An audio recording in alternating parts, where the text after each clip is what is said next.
బలోచిస్తాన్ పాకిస్తాన్ ముచ్చట ఒకటే ఏందనంటే చొరబాటుదారులు insurgency propaganda నడుస్తుంది. బలోచిస్తాన్ ఇష్యూ అనేది కేవలం ఒక లాంగ్ రన్నింగ్ ఒక సపరేట్ ఇన్సర్జెన్సీయే కాదు. ఇన్ఫ్యాక్ట్ చెప్పాలనంటే బలోచిస్తాన్ ప్రజలు ఏమంటారంటే నా కల్చర్ని, నా ఎకనామిక్ ఇంకా పొలిటికల్ గ్రివెన్స్ని పాకిస్తాన్ ఎప్పుడు అడ్రస్ చేయలే అని చెప్పి చెప్తారు. బలోచిస్తాన్ లిబరేషన్ ఆర్మీ పాకిస్తాన్కి సుక్కలు చూపిస్తారు.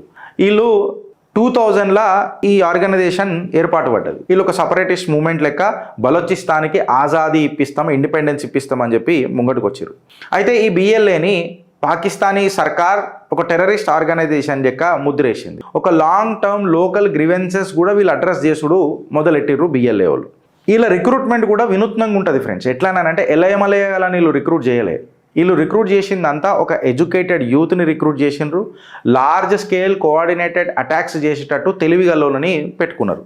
అయితే 2026లా ఒక ఆపరేషన్ హీరో ఆఫ్ 2.0 అని చెప్పి స్టార్ట్ చేసారు. పాకిస్తానీ ఫోర్సెస్ ఏవైతే ఉన్నాయో ఆల్మోస్ట్ 145 మందిని సివిలియన్స్ని చంపినట్టు బిఎల్ఏ అటాక్స్కి నిరసనగా చెప్పిండ్రు. 48 సివిలియన్స్ ఇంకా సెక్యూరిటీ ఆఫీషియల్స్ చచ్చిపోయినారు అనేది ఒక న్యూస్.